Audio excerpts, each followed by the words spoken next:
Jeremiah chapter 50 verse 2. Good morning, good afternoon, good evening naman sa ibang mga lugar. So salamat sa Panginoon, God will provide. Thank you kay Hannah Joy sa awiting yan. Tunay nga God will provide. Jeremiah chapter 50 verse 2. Basahin natin ng sabay-sabay. Jeremiah chapter 50 verse 2. Read, begin. Declare ye among the nations and publish, and set up a standard, publish and conceal not, say Babylon is taken, Bel is confounded, Merodach is broken in pieces, her idols are confounded, her images are broken in pieces. Let us pray. Our God, our Father in heaven, maraming salamat po sa awitin. Thank you po sa araw na to. Salamat po, Ama, sa buhay at sa lakas. Pagpalain niyo ang salita na mahayag. Sweet Holy Spirit, help us, help me to preach, teach thy word with love, clarity, wisdom. Forgive all our sins. Thank you at kayo po ang mag-bless sa bawat isa nandito sa on-site, mga isa online. We pray also, Heavenly Father, aming mga kasamahan na wala dito, we pray makasama namin. Next time, and thank you sa presensya ng Banal Espiritu at ang bawat isa. We pray also, Heavenly Father, pagpalaan niyo ang first reunion ng Elias family doon sa Balite, Aklan, safety, protection, blessing, at sila rin po ay masay mahila kay Jesus Christ as their Lord and Savior. I-bless mo ang aming bansa at ang Pilipinas at maging ang Israel. We pray for their salvation and beyond dito sa Kalibo, Aklan. Pagpalain rin ang Bethany Baptist Church sa Makati. Ang mga brethren doon, pagpalain niyo Panginoon, ingatan, tulungan, be blessed at i-bless mo rin at tulungan, bigyan ng wisdom, good health si Pastor Jerry Nabli. At pagpalain rin dito ang mga gawain sa Kalibo, Bethany Baptist Church Mission Kalibo, at maging Bethany Baptist Church sa Numancia, kay Pastor Salibio, Bethany Bible Baptist Mission, Pastor Gamaw sa New Washington, at ganoon kay Pastor Nisti sa Bethany Baptist Church sa Malay. Bless mo Panginoon maging gawain dito sa Kalibo, kayo magkalobre ng lot property, at gamitin mo kami dito sa kaligtasan ng mga kaluluwa and beyond. Thank you for loving us. We love you in Jesus Christ's name. Amen. Amen. Ang title ngayong araw na to, ngayon ay July 28, 2024. So praise the Lord. At bukas na ay opening of classes na. So excited na kayo mga kabataan? Sa bukas ay pasukan. So ang title ngayon ay Your Standard as a Child of God. Your Standard as a Child of God. Of course, ako dito ay first recipient ng mensahe ito sa aking pag-aaral.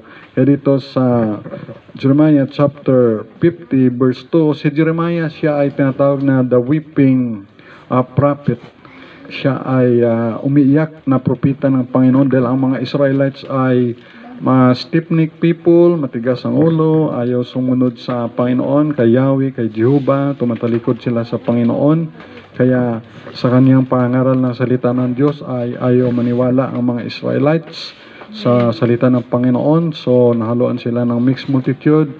Kaya nasabi dito si Jeremiah, the weeping prophet, dito sa verse 2, declare ye among the nations, i-declare mo sa mga bansa, nakaratig na bansa ng Israel. Of course, ang bansa pa naman nun ay konti lang. Unlike ngayon, ang bansa sa buong mundo ay umabot na sa 195 na bansa. Ang dalawa doon ay State of Palestine at Vatican City ay hindi pa naman approve. 193 pa lang. Kung dalawang ma-approve na yun, 195 na bansa. At kasama tayo, ang populasyon na ngayon ay mga baka 8 billion na yung tao sa buong mundo. At ang Pilipinas ay top 13 sa out of 195 na bansa, tayo ay number 13. Imagine, at ang mga Pilipino ay abot na yata ng mga 118 million. O basta sobra na tayo 110 million. Dami na natin. So, praise the Lord. At sabi dito, declare among the nations sa mga bansang yaan, of course, kunti pa na yung nation noon, and publish o proclaim o pahayag and set up a standard na magkaroon ng standard o pamantayan na standard na publish and conceal not at huwag itago. Sabihin na si Babylon ay na-taken na. Ang Babylon kasi ay itong sa time natin yung Iraq, at mayroong Babylon rin na yung sa Italy. At usually ang Babylon dito ay ito'y sa Iraq.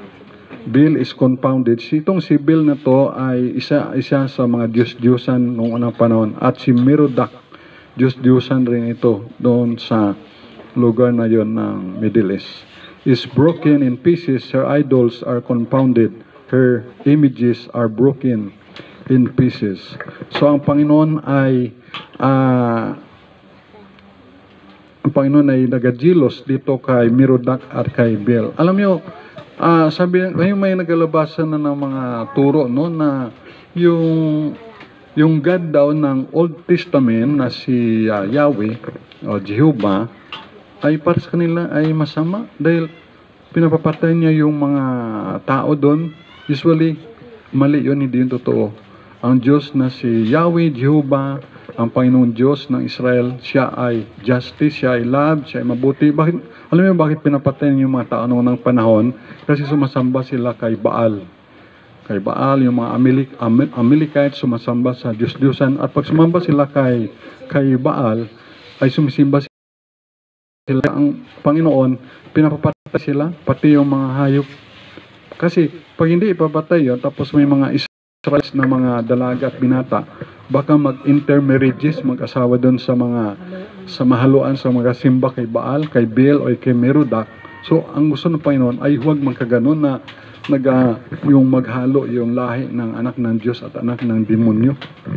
Kaya ang ginawa ng Panginoon ay inutos niya na patayin yung mga tao doon ng mga Amalekites. Katulad yung mga sa time ngayon nagsalakay sila doon sa Israel, yung mga Hamas, mga terrorists.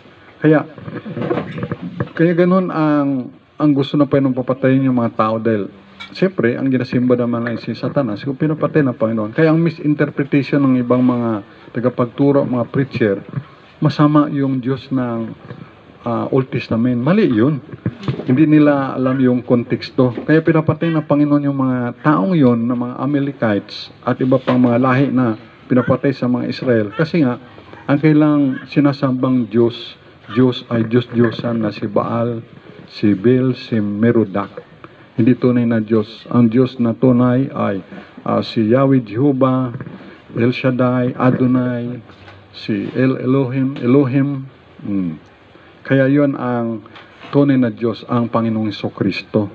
So para magkaroon kayo ng background baka kasi kuha sa mga Facebook, sa YouTube, yung tungkol sa Old Testament God at tungkol naman sa New Testament na mga comparison.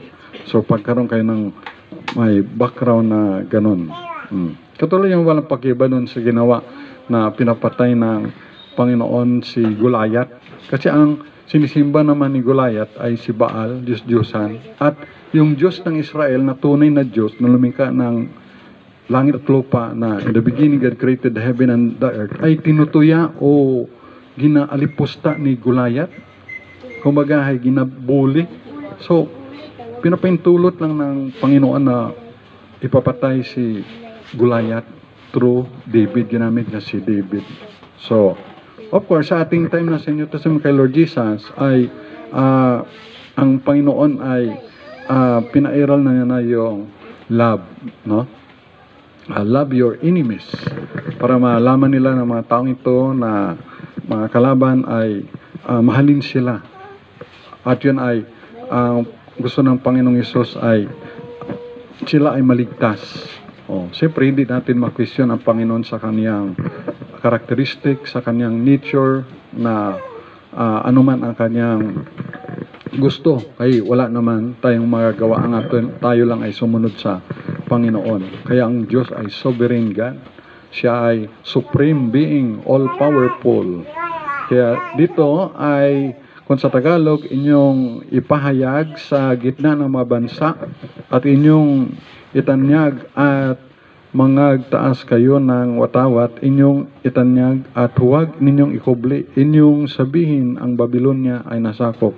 Si Bil ay nalagay sa kahiyan, si Merodach ay nang lulupaypay, ang kanyang mga larawan ay nalagay sa kahiyan. Sa kahiyan, ang kanyang mga Diyos-Diyosan ay nangalupaypay.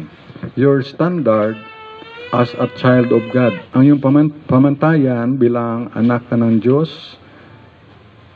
Kaya, ibig sabihin sa Tagalog niyan ay yan, pamantayan. Sa mga appliances, of course, mayroong tinatawag na electric pan or mga plansa, ang tatak ay standard. So, pag standard yan ay tatak standard, maganda yan, branded yan. Yan ay quality, matibay. Sa mga military o police o sa PDEA, Philippine Drug Enforcement Agency o Army, meron silang tinatawag na Standard Operating Procedure. Kaya sa pamilya, gobyerno, school, trabaho at simbahan ay mayroong standard o pamantayan tayong sinusunod. So tatlong divine institution na nilikha ng Panginoon. Ano yung tatlo na yon? Yung una, yung pamilya, si Adat, si Eva. Pangalawa, yung gobyerno, galing sa Diyos. Ang gobyerno ay mabuti yan. Ang hindi lang, kaya sa gobyerno hindi lang mabuti dahil mayroon nakasingit yan ng mga corruption, mga nangingikil. Kaya, pero ang gobyerno itself is good. Pero nahaluan ng mga korap. Kaya nga, minsan, usually, ang korap hindi talaga politiko ay. Sino, alam niyo kung sino majority na korap? Mga botante. Kasi mga botante mismo nagpabili.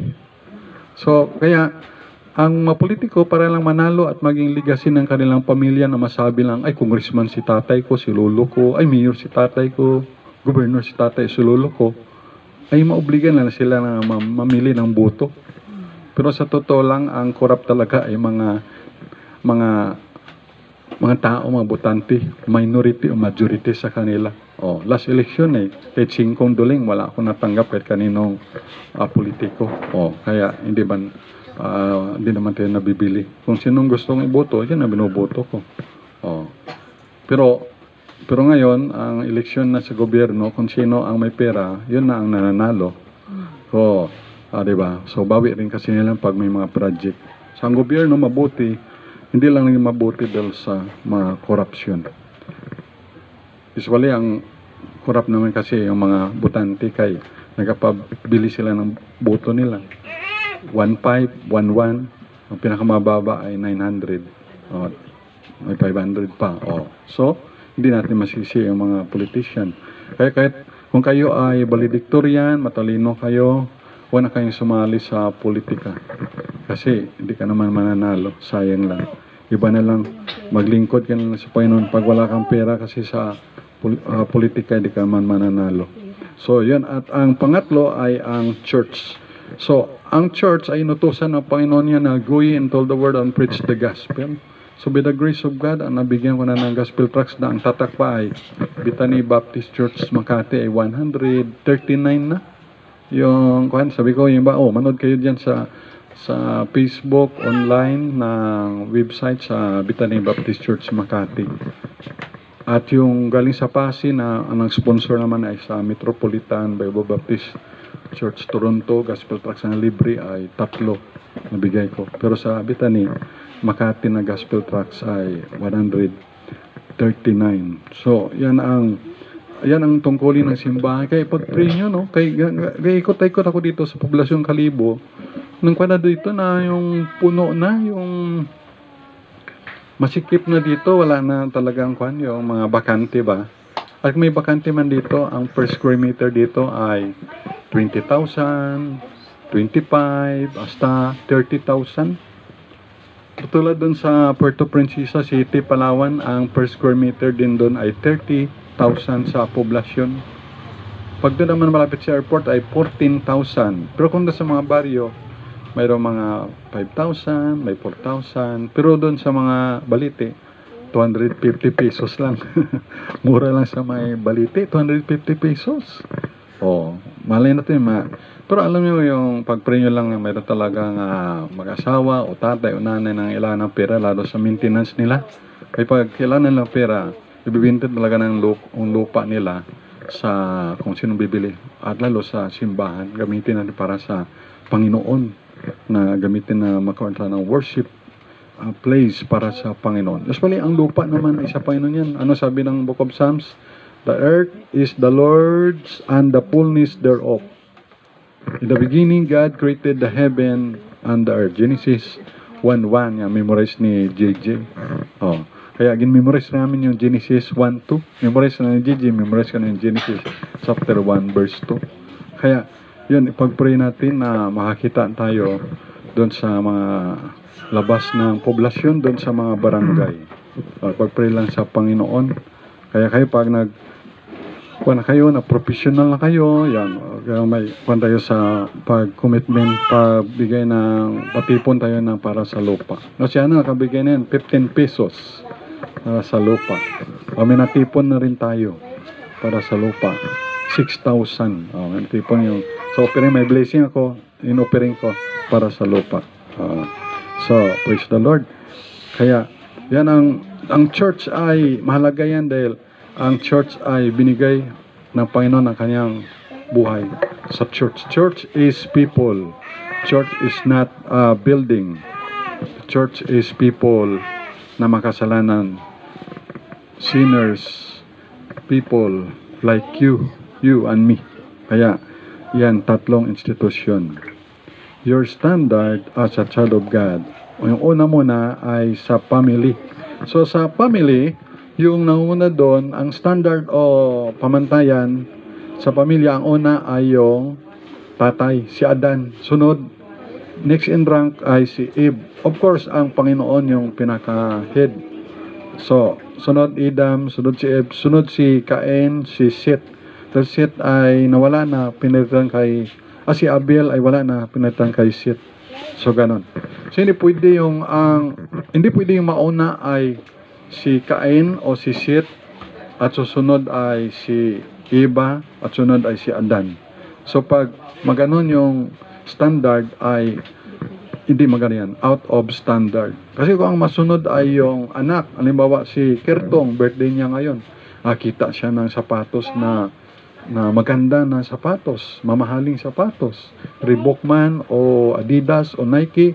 At yung pambili nila nanay niya ng bigas at pambili ng gasolina ay dahil umiyak si Kertong, gusto niyang mabili yung sapatos na tig 5,000. So, binili yun. Nasunod yung bata. Wala na pambiling bigas, wala na pang gasolina, wala pambiling ulam. Kasi nasunod yung bata. So, hindi dapat masunod yung bata. Tulad si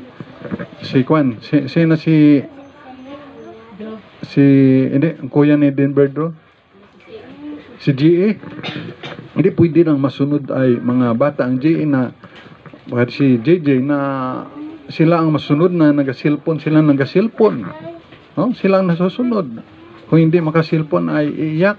So ikaw naman, para hindi lang umiyak, ibalik mo yung silpon para hindi lang iyak yung bata. So minsan ay niloloko tayo ng mga batang ito eh. Naartihan lang tayo ng iyak-iyak nila eh. So, ganun. So, hindi dapat masunod yung mga bata. JJ, ang cellphone ay gamitin yan sa research, sa pag-aaral. Hindi yun sa mga puro games na lang. Kaya ang utak ng mga bata ay utak robot, puro games, violence. So, dapat balansi rin. Standard. So, praise the Lord na mayroon tayong pamantayan sa pamilya. Pag wala ang Diyos sa pamilya ay walang kwenta o useless ang married life. Pero ang iba naman ay single blessings. Ang lalaki bilang leader dapat the whole Bible ay nabasan na. So hindi dapat mag-asawa pag hindi pa nabasa yung buong Biblia. Ganon din ang babae. So kung bilang pastor nyo, At pag magka-graduate na kayo sa college at magkatrabaho na kayo, sabi niya, Pastor Joyce, gusto ko nang mag-asawa. May trabaho na ako. Lalaki man o babae. Ang requirement ko ay, tanungin ko, nabasa mo na ba ang Genesis, verse by verse, hanggang Revelation? Kung hindi pa nyo nabasa, hindi ko kayo ikakasal. Kaya ngayon, basahin nyo na. Umpisahin nyo nang basahin kasi ang Biblia, nabasa ko na to, King James Version, by the grace of God, 3 times. At ang Tagalog naman ay, Daywa ka. At ang pangapat ay Tagalog. At ngayon naman, gabasa na naman ako. So, nabasa ko na yung Book of Acts hanggang Book of James. So, pero ang Book of Gospel of John, nababasa ko rin. So, sa Old Testament, may nabasa na rin ako. Kaya lang basahin. Kaya, bakit ko ginapabasa kayo? Para maging rooted kayo and built up sa salita ng Panginoong Kristo. Amen. Para matatag kayo. Para kung magkaroon mga trials, affliction, pagsubok sa buhay, problema, ay matatag ka. Hindi ka kaagad na matitinag, hindi ka kaagad matutumba. Madapa ka lang pero bangon ka. Bakit? Dahil meron kang rooted ka sa salita ng Diyos. Ibig sabihin matatag ka, nakaugat ka sa salita ng Panginoong Kristo. Kaya mula ngayon, Jatnil, umpisa mo na, Kertong, basahin ang Biblia mula Genesis Revelation. Ako naka 9 chapter by the grace of God. Ngayong araw ng linggo, naka 9 chapter ako. Binasa ko ang Book of James, 5 chapter yan. Nabasa ko. Tapos sa Book of Psalms, 95, 96. Yan. Tapos sa hanggang 99 yun, may laktaw lang doon isang chapter. Mayroong Bible reading plans kasi na sinusunod ako. Kaya naka 9 chapter. Kaya kayo rin, no? Hindi lang mga lalaki, sila Kertong, si Jomar. Si Jomar, dapat mabasa mo na, Jomar, yung Bible. Ha? Kaya hindi ka pwedeng ikasal. Kung hindi mo mabasa yung whole Bible. Kaya basahin mo from Genesis to Revelation. Pero hindi pwede na, ay nabasa ko na, Pastor, yung Genesis to Revelation, book of the Bible at agali, book by book. Ang ibig sabihin ay, hindi yung book 66 books, kundi ang ibig sabihin, verse by verse. Verse by verse. Amen? So, umpisa nyo na ngayon para kuha nyo na yung requirements. Makapasa kayo. Dapat yan para yan ang standard natin na maging matatag tayo sa salita ng Panginoon. Of course, iba naman ay single blessedness. Matatag na pamilya, magkaroon tayong matatag na bansa at meron tayong matatag na simbahan. So, ang ating simbahan, ating sending church ay Bethany Baptist Church, Makati. Ang ating pastor ay si Pastor Jerry Nable. Yan na, kaya Bethanites na tayo by the grace of God.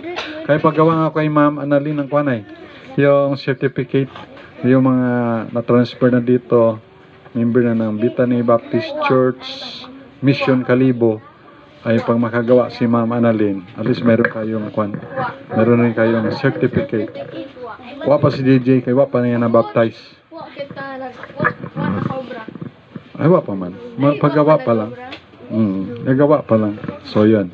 So, praise the Lord. Of course, sa Aklan Baptist Church, Pastor Yuli, kaibigan man natin yan. Kaibigan man natin sila. Yan. Anytime na kung magbali ako doon, mag-preach ako doon, sabi niya lang sa'yo para mag-preach ako ng word of God doon. So, are you happy na ga-preach na si Din Bedro? So, are you happy na ngayon ay Bethanites? Amen? So, apat na yung Bethany Church and Mission dito sa Aklan. So, mayroon pang 17 towns. Yung Aklan, marami pa. At marami pang mga barangay. So, apo sa tuhod na yung sa Washington. Pero tayo, anak. Patanda pa yung apo sa tuhod kaysa atin.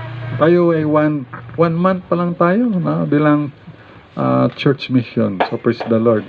Amat-amat lang at kisay. And then, makasupport na tayo ng mga 20 foreign missionary. Kahit konti lang. Kahit tayo ay Support tayo, kailangan rin ng support, pero ka-support din tayo. 21 na. Pila sa'yo, Ana? O, Sambato kaya na sponsoran niya. Yung taga Papua New Guinea na babae na missionary. Mag-mission sa, saan siya mag-mission? Africa, Indonesia. Yan. So, praise the Lord. Meron na tayo na mga missionary. Kaya katulad ni Joshua, as for me and my house, we will serve the Lord. Number 2, sa school. Siyempre, wala pa naman tayo sa, wala pa naman kayo katrabaho sa gobyerno, pero ang school ay under rin yan ng gobyerno. Ang mga public school, under yan sa gobyerno din. Mga private school, under man yan sa gobyerno dahil gabay din sila ng buwis. At sa mga work. So, dapat kayo sa school ay meron kayong excellent student. Kayo excel. Noong grade 1 ako, sabi ng teacher ko, kami ay mga 20 plus yung mga lalaki, 20 plus ng babae. Grade 1 ako. Sa Kalibo Pilot Elementary School. 1979 yun. So ako nun ay putot lang. Maliit lang makikirtong siguro ako kalaki. Baka maliit pa. Ay, sabi daw ay, ako ay model boy. Sabi ko ay, Kuya Julius, Kuya, ano yung model boy? Ay, model boy gali ay, ikaw yung huwaran doon sa buong grade 1. Grade 6 ko, model boy rin ako. Wow. Pero wala yung mga bibili ka ng mga balde o planggana, wala. Talagang estudyante lang. Oh. At siyempre, ang liit ko lang naman nun, kaya binubuli ako eh. Ako daw ay putot. Pandak daw ako. Kaya nung nag-high school ako, nagtitinda ako ng dyaryo. Sa pagtinda ko ng dyaryo, second year high school, 1987, kung di ako magkamali. Ang ginansya ko, mga 20 to 30 pesos, binili ko ng Star Margarine at Nutroplex. Tapos ay uminom ako ng Nutroplex at kain ako ng Star Margarine, may tinapa, at kanin lang, basta may init yung kanin, Star Margarine yung ulam. Okay na. Minsan naman wala Star Margarine, ang ulam ko at iba kong mga kapatid, ulam na ay asin. Basta may init yung kanin, tubig, asin lang, GA. Ulam namin noon. Tapos ayos na, pampatalino rin, iodized salt. Rock salt pa ngayon eh. Yan. So, yung nambuli sa akin, ngayon, mas matangkad pa ako sa kanya. Mas matangkad pa ako. Pero wag kayong mangbuli. Kaya excellent ka dapat sa school, dapat ikaw with honor. Sino dito ang with honor? Si GA naka 5 ribbon, no? Limag. Imagine. With honor, with high honor, and with highest honor. Praise the Lord for the glory of God. Stand out ka sa mga student. So ikaw ay happy student, hindi ka kodigo. Alam mo yung sikreto para hindi ka magkodigo, mag-aral ka mabuti, sunog kilay. Tawag namin doon ay sunog kilay. Hindi yung sunugin mo yung kilay mo. Sa sunog kilay, masipag ka sa pag-study. Ang amin lang noon nga study, lampara. Yung kinky lang, yung ilaw lang, yung sa kerosene gas. Kaya ang aming mga ilong noon ay mga may uli, mga uling maitim, mga ilong namin. Kasi yung usok ng kinky, kerosene gas. So ganun lang, may buti nga kayo dito, may flashlight, may ilaw. Kami noon ay walang ilaw, may solar pa kayo. Pero kami noon ay kinky lang, o yung lampara. Lampara nga siguro, basikuan pa yun, no? Yung high-tech na ilaw ba yun? Sa amin nun ay talagang yung may apoy talaga na maliit. Kerosene ang gamit. So, ang sikreto para hindi magkodigo ay mag-aral ng mabuti. At pag may problema kayo, mga estudyante, ay seek advice. Lalaki ka man o babae, mag-seek advice. Seek advice. At tungkol naman sa mga crush, normal lang yan mag-crush ka sa school o bukas, makakita na naman ninyo yung mga crush na lalaki o crush na babae. Yan. Pero hanggang doon lang, mag-aral lang kayo mabuti. Maka-crush ka, di ka nga marunong manghugas ng plato. Di ka marunong magluto ng kanin. O gluto ka naman ng tubig, sunog pa. Sunog pa? Luto ng tubig, sunog pa. Bakit? Natuyo na yung takore, wala ng tubig. Ayan, nasunog na. Kaya excel ka dapat sa yung school. Diyan di ka pala matuto ka na mabigay ng tithes and offering, mission offering, faith promise, at sa ating mga lot property offering. Yan, matuto na agad. May pangarap ka sa buhay, serving the Lord. Yung kalakasan mo, offer mo sa Panginoon, malakas ka, offer mo sa Panginoon, and not the leftovers. O katulad si Nang Mili, gusto niya magsimba, pero dahil senior citizen na siya, mahina na kanyang paningin, at kanyang paglakad ay mahirap na sa kanyang maglakad. Kailangan niya na yung alalay, kaya nga nagatungkod siya eh. So, gusto niya, pero gusto ng puso't isip niya, ng espiritu niya, pero ang katawan niya ay hindi kaya. So, kayo, habang malakas pa, sige lang kaya kirtong, no? Lakad ka ay mapagod, no? Pero sige lang, exercise yan. Exercise yan. Kami nga, lakad lang mula ngayon dito hanggang doon sa Ramkat, Ansat. Ilang kilometro yun, baka mga ilang kilometro, mga 3 kilometers siguro ang layo, no? Or mga more than that. Lakad lang, punta sa school, rough road pa. Kaya, exercise lang. Serving the Lord sa kalakasan ng iyong katawan. Offer to the Lord and not the leftovers. Huwag lang yung leftovers o tira-tira na lang ibigay natin sa Panginoon lakas. Pag may pagkain tayo, pang mga tira-tira, kanin o ulam o tinapay, kanino binibigay yung mga tira-tira? Sa aso, sa pusa, mga tira-tira.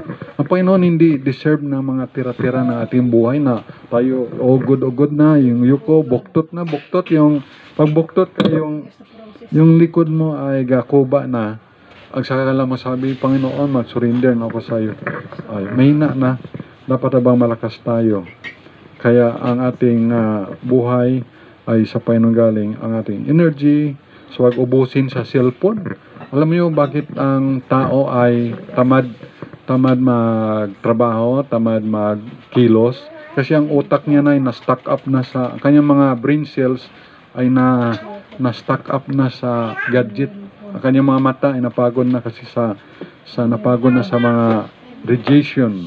So balanced life dapat ang ating buhay, healthy life, helpful life. So and then, siyempre gaibaro gali pag sa cellphone sa mga karakter ginagaya. Mga nagmumura, nagsalita ng masama, pagkilos, violente at parang robot. So tandaan natin, ating kaaway ay 6,300 years old plus, no, si Satan. So kailangan natin ang Panginoon, ang Panginoong Jesus. We need the power of our God the Father at ating Savior si Lord Jesus Christ and the sweet Holy Spirit. Kailangan natin yan sa paglaban. Everyday, ang laban kasi is everyday is a battle.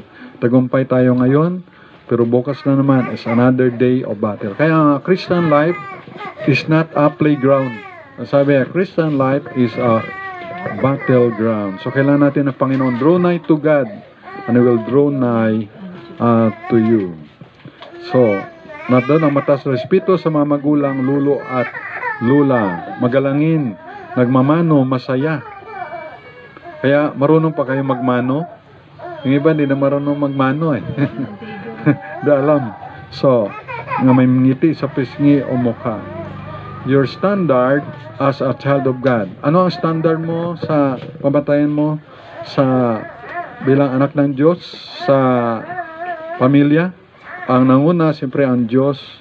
Sunod, ang tatay, nanay, mga anak. Yan ang standard. Maging sa school at sa trabaho, nag-excel kayo. Kayo yung... Kaya ang secret, sa bukas, kung sino ang mga matalino, o wala pa naman yan eh. Another week pa naman, kung sino matalino, alsa si Cristalina, matalino daw siya. Kung sino yung matalino, doon kayo kaibiganin yung matalino.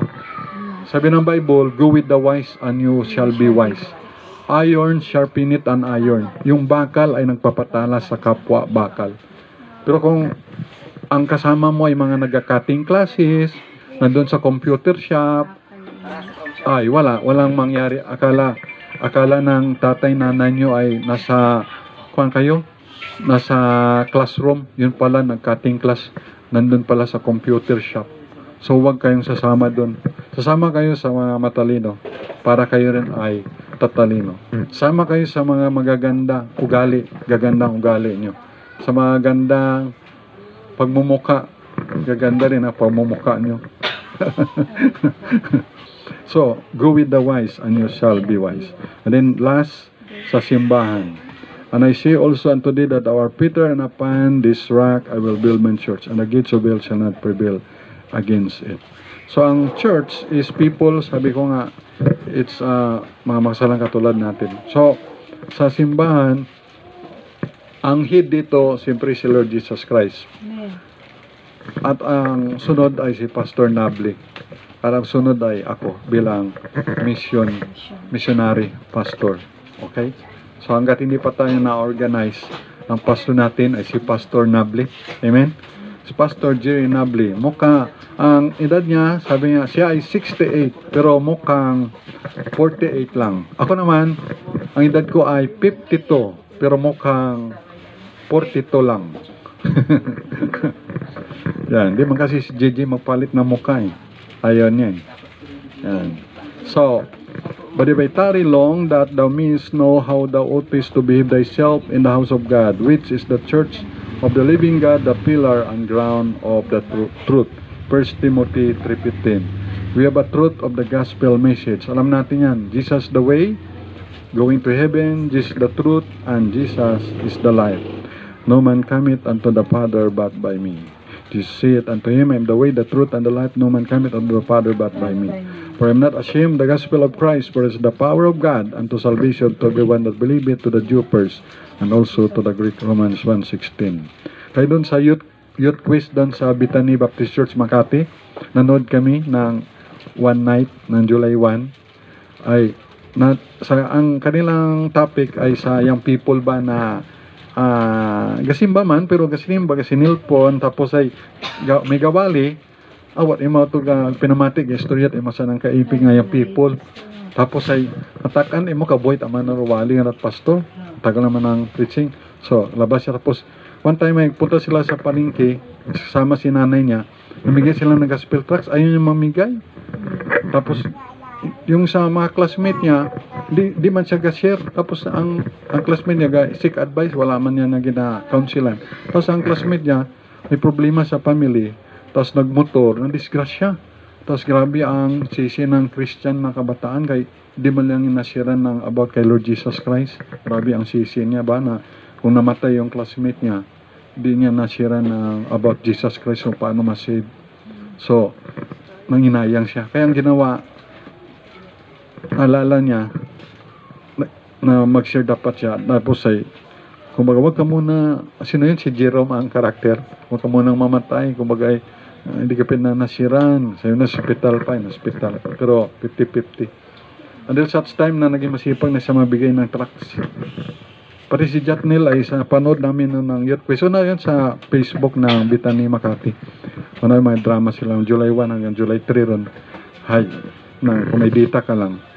Tapos ang ginawa ni Jatnil na challenge siya sa nabigay ng gospel tracts. Doon sa apartment na tinutulogan namin, may mga kwan doon, may mga nakatira doon na mga lalaki sila pero gusto maging babae. Tapos ay kung maging lalaki talaga gwapo, ay dahil ng mga babae sila, tangos ng ilong. Pero lalaki, pero maganda pa sa mga babae. At sura tayo, kung di mo alam, akala mo babae, tanong yung lalaki pala. Tapos ay bibigyan ni Jatnil Joyce ng mga gospel tracts sa bawat pintuan ng apartment nila. Kaya, praise the Lord ay na-challenge si Jatnil Joyce na mabigyan ng gospel tracts. Siya na Joyce ay nakabigay na yan sa classmate niya sa ANSAT 19 na gospel tracts. Alam mo, nabigay ako ng gospel tracts 9,000 plus na. Pero alam mo, nag-response lang, dalawa lang. Yung isa pa ay gusto akong debatihin, yung isa naman ay hindi direkta nga nabigyan, kundi iba ang binigyan ko sa apartment, nabasa niya lang, at naka-attend doon sa Purokpor, sa mission house dati. So imagine, puro sige lang, the moment you do sa Panginoon, counted yun, may reward sa Panginoon. Kaya nga, ating mga Bible studies, preaching, pagsundo, pag-atid, pag-disciple, everything we do for the Lord is important. Keep on lang, work. Kung may work, may reward. No work, no reward. Sabi sa Revelation 22:12, and behold, I come quickly, and my reward is with me, to give every man according as his work shall be. Kaya, no work, no reward. Kaya, may work, may reward tayo. Mag-work tayo sa Panginoon. Always abounding in the work of the Lord. Kaya nga, kung matuto mag-soul winning, pwede magsama, maturuan. Ay madami may discipleship tayo about soul winning rin. And to Him be glory in the church by Christ Jesus throughout all ages, world without end. Amen. I am crucified with Christ, nevertheless I live yet not I, but Christ liveth in me. And the life which now I live in the flesh, I live by the faith of the Son of God who loved me and gave Himself for me. Galatians 2:20. So ating standard sa church, siyempre ating gamit ay King James Bible. No? King James. Meron ng Queen James Bible. So atin ay King James. Ang Queen James ay gusto nilang i-kwan sa mga LGBTQ. Siyempre perverted na yun. Kung ano, hindi pwedeng baguhin to. Kung ano, ang mag-adjust, tao. Hindi pwedeng Bible mag-adjust. Kung ano nakasulat sa Word of God, tayo na mag-adjust. Hindi pwedeng, kung anong ang life ng tao, real life nila, gusto nila gaya, ikaw ng Bible, baguhin, hindi pwede. Ang tao na ang mag-adjust. Kasi may standard na tayo. Sa pananamit, sa gupit, sa pagbibigay, sa awitin, sa pagrespeto at pagtratar sa pastor. So na doon yung pagtratar sa pastor na maganda. Basta pastor lang minatuod. Kasi ibang pastor man kasi impostor. At ibang pastor ay piki o mangwarta lang. No? Ng iba. Pero pag pastor na tapat sa Panginoon, totoo, ay ating itratar first class na treatment. At gift of God yan sa atin. I will give you pastors according to mine heart, which shall feed you with knowledge and understanding. Jeremiah 3:15. So may soul winning, witnessing, evangelism tayo, pray without ceasing. Bakit pray without ceasing?